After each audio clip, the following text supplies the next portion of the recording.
देखा आप लोगों ने, इसको इस देश का शासक बनना है। अब शासक बनना है तो फिर जो लोकतांत्रिक सत्ता है वो हटानी पड़ेगी।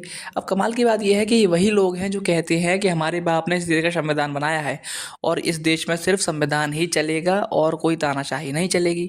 अब अगर ये इनको शासक बनना है तो संविधान हटाना पड़ेगा, क्योंकि संविधान इस देश में लोकतांत्रिक सत्ता की बात करता है और लोकतांत्रिक सत्ता में कोई भी शासक नहीं होता है, जनता ही शासन करती है। तो अब ये बात या तो इतने मूर्ख है कि इनको यही नहीं पता, दूसरा क्या ये किसी और की तानाशाही नहीं आने दे सकते, लेकिन खुद शासक बनना चाहते हैं। तो यानी कि अपने फायदे के लिए कुछ भी कर सकते हैं, अपने बाप की लिखी संविधान को भी हटा सकते हैं। तो सबसे बड़ी बात तो ये है कि ये जितने भी काम करते हैं अपने फ़ायदे के लिए करते हैं। आरक्षण आता है इनके फ़ायदे के लिए, कोई भी अगर रिजर्वेशन की कोई भी जो भी क्लॉज़ आते हैं इनके फ़ायदे के लिए। वैसे ये कहते हैं कि इस देश में संविधान है, लेकिन अगर आप रिजर्वेशन को छूते हैं तो इस देश को आग लगा देते हैं। तो आप खुद सोच सकते हैं कि ये लॉ एंड ऑर्डर या संविधान किसी की भी वैल्यू नहीं रखते हैं अपने फ़ायदे के आगे।